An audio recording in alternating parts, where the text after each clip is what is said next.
Welcome to my regular real-world review of my new Samsung A50.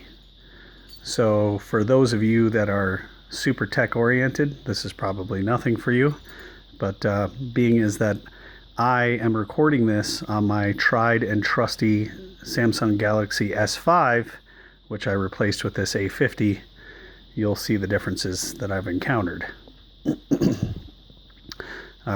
So the premise to this is that my S5 had a charging port issue and everybody basically shunned it because it's old enough that nobody wants to work on it. I've kept it because it was basically infallible and has done everything I needed it to do.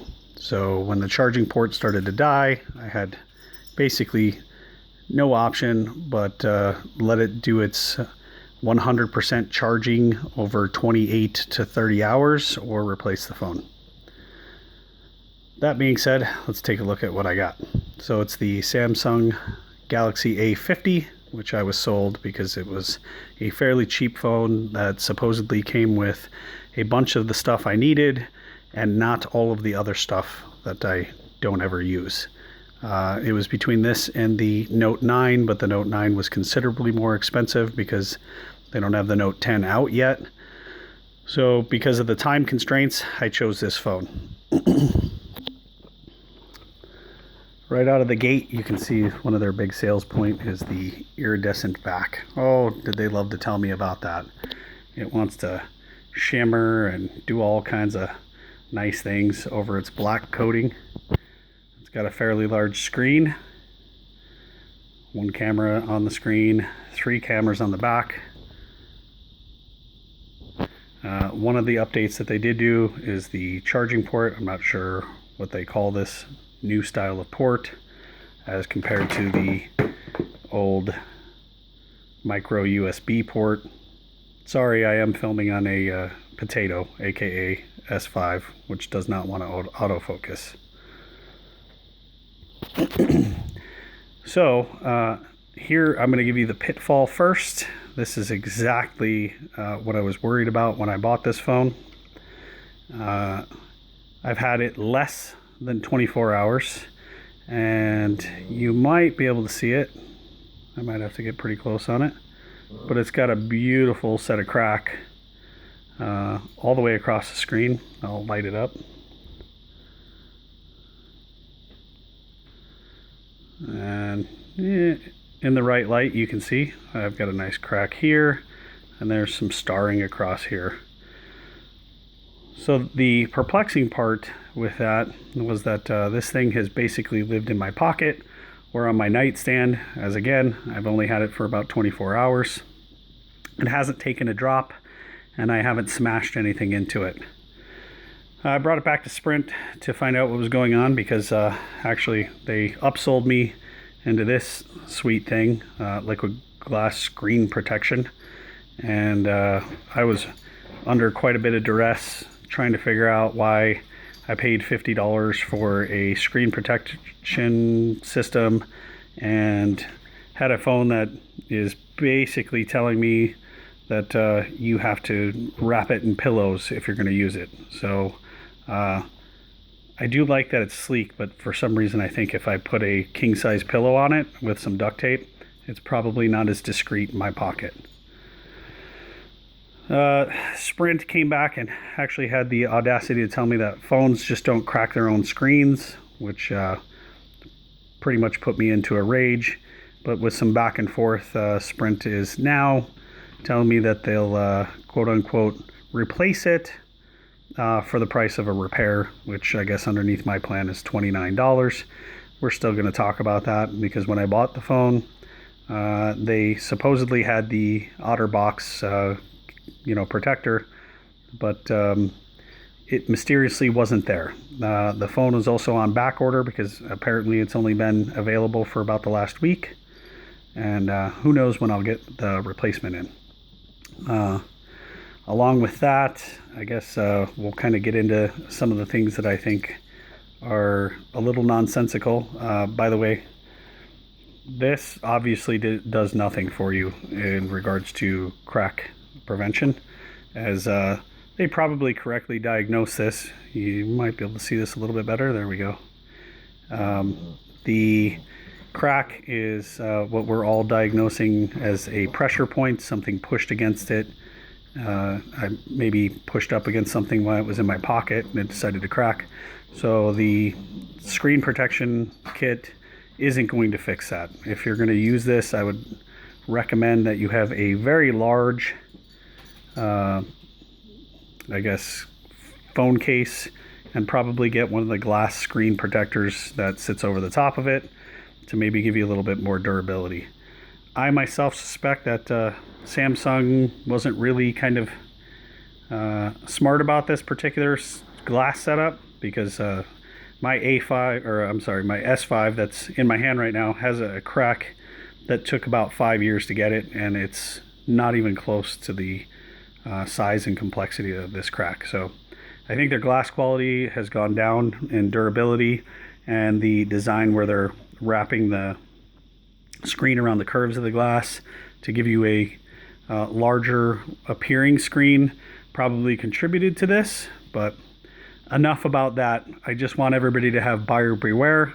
If you're buying an A50, put it in a pillow or get a lot of protection for it. I am not hard on phones. I'm very, very, very protective of them, because I'm one of those people that doesn't like to lease phones for $100 a month. I will hold on to something as long as I possibly can. So we'll get into the better points of this. You open it up, you can see my screensaver. I don't have a lot of stuff on here, but I do have it set up for biometric, and it's actually fairly sensitive. One of the things I had to get used to was that you have to scroll up to get to your apps, and then left or right to get you where you want. A couple of things that you should see is that we get in here, and Sprint does a really fun job. I'm not sure if this is just Sprint, but as you can see, they have downloaded Safe and Found and gave me a password, which you guys can have it. Doesn't matter, because I'm deleting that. That is $6 a month that they didn't want to tell me about. So that's a whole nother situation there. And then I believe there's another one here. That is a subscription to Safe and Found, and then Lookout. Both of those, if you look here, let me see if I can get this to focus. First month free, then $6.99. First month free, then $19.99. If you didn't pay attention to that and you just decided to go ahead and leave it on your phone, or you deleted this stupid message setup, basically you're going to get worked for about $16, maybe more with tax, and never have known it, because it's just going to be part of your bill. So if you're like me and you just pay your bills and you don't really scrutinize very hard, I would have got had. I'm glad I actually looked. The phone came with tons of bloatware. I've been trying to delete it as it automatically downloads. You can see there's tons of Sprint stuff. Bigsby, I have no idea what's going on with that. I don't think that I'd use it. I had to delete a lot of the other apps. It came with Uber Eats, Uber Driver, Uber this, Uber that. So, I mean, it's just tons and tons of bloatware that you really don't need to have. Not being very tech savvy, I haven't figured out how to get all of it deleted off, and I'm not a big fan of cracking my phone. So every time I've done that, it's basically turned into a nightmare, because it doesn't like to take updates, and then I end up having some kind of issue with phones. So I just kind of leave them as they are and try to get rid of the extra bloatware as I can. Another thing for you guys to consider, I'm not sure if all the platforms are using it, but Sprint for sure likes to front load your phone with a bunch of stuff that you actually don't need to have. Other than that, I will say that the camera system is fantastic. It kind of blew my mind how well this thing worked. You can go into low light mode. If I can get it to focus again.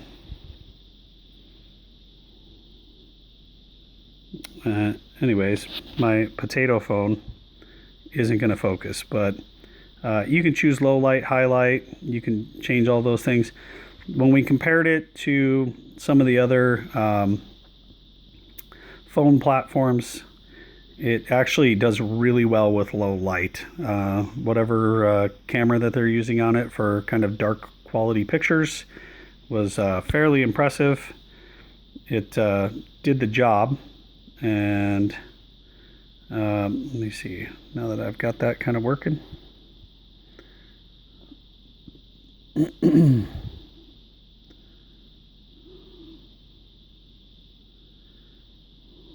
Anyways, you may or may not get the idea there, but I am really impressed with the actual phone or I should say camera capabilities on a phone.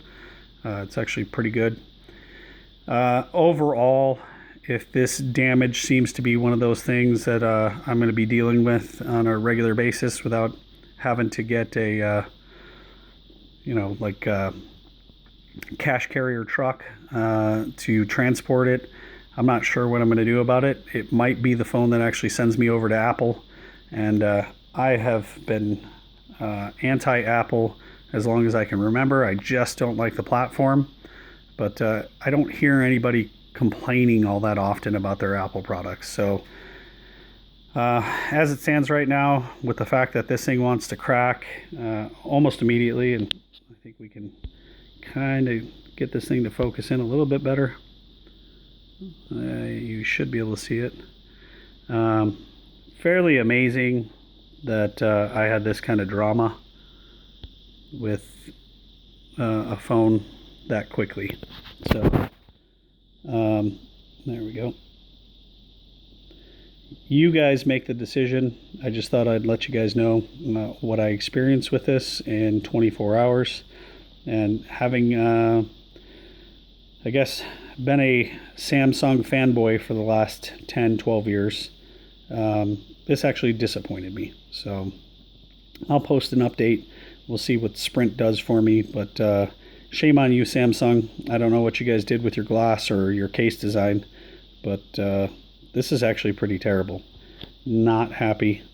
I guess stay tuned and we'll see what happens in the next week or two.